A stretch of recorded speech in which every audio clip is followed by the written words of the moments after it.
This clip of the Texas Bucket List is brought to you by Spirit of Texas Bank, Slovacek Sausage, Germania Insurance, TX Burger, and RV Source. Howdy, and welcome to the Texas Bucket List, the show dedicated to everything there is to see, do, and experience right here in the Lone Star State. My name is Shane McAuliffe, and this week we've got some eerie excursions for you. We start things off in a ghost town, something you'll find all over Texas, some with little history, others that tower in tall tales. Thurber, Texas is one of those places where time has come to a stop. Can it be a little scary? Sometimes. But in the end, it's all worth a stop on the Texas Bucket List.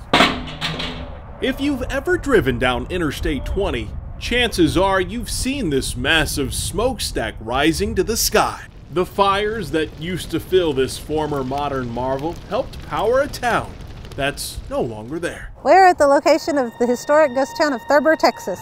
Mary Adams is the curator of the W.K. Gordon Center, a museum dedicated to the industrial history of Texas that also tells the story of a town that thrived just 100 years ago. There's just a history here that when you drive by, you don't realize how much history actually took place in this town.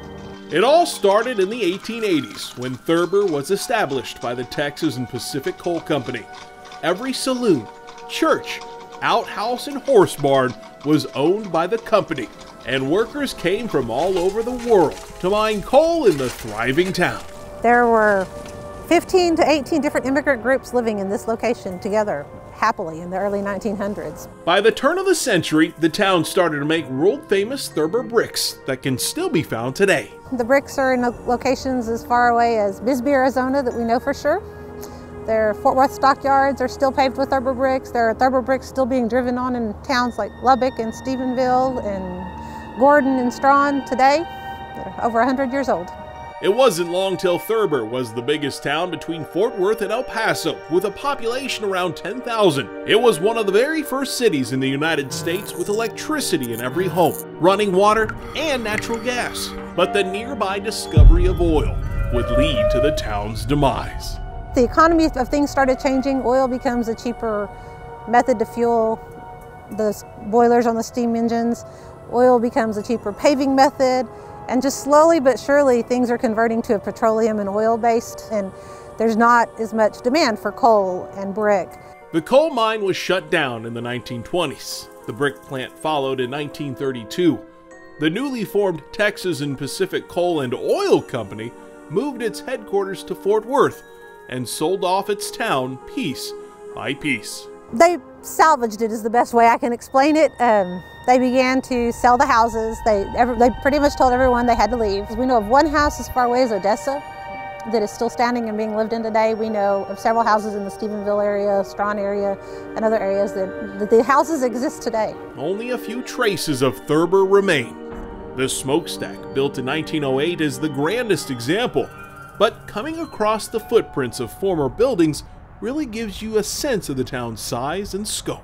These are the remains of the barbershop, the tile floor from the barbershop. This is amazing. I mean, the tile is still out here, just out here. Mm-hmm. You can see the detail of the work in the coloring of the tile, and it was quite a nice facility, I'm sure. So this was the barbershop, and there was a multi-story building with other things. Yes, all of the buildings were company owned, so the company decided what their use was. So as a historian, this has got to drive you nuts not to be able to preserve something like this. It does. The only thing we can do is to try to teach people the importance of leaving it in its place and not to take it as souvenirs.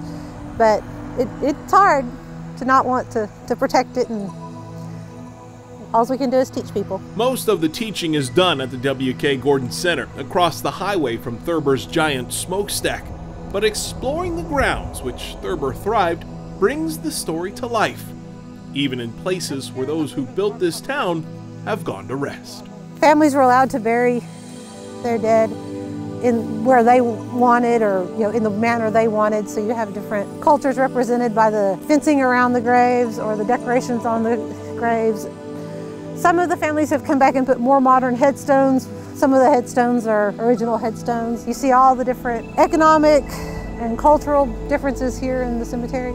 Thurber's graveyard sits atop a hill near where the town was, and seeing such a big burial ground in the middle of nowhere gives you a sense of the size of the city. Sadly, many that have been laid to rest here have long been forgotten. There's a monument that has a list of people we know that are buried here that are not marked, but we assume there are many more that are buried here that do not have markings. But there is one marker that helps tell their story, and the story of a town that only survived for 50 years, but played a Texas-sized role in making our state what it is today. A lot of history is lost, you know, and it's just very interesting to me. You know, I'm not a real historian by any means, but it's just nice to know what went on in the past and understand what people went through. So the first time you saw the smokestack, what do you think? What is that?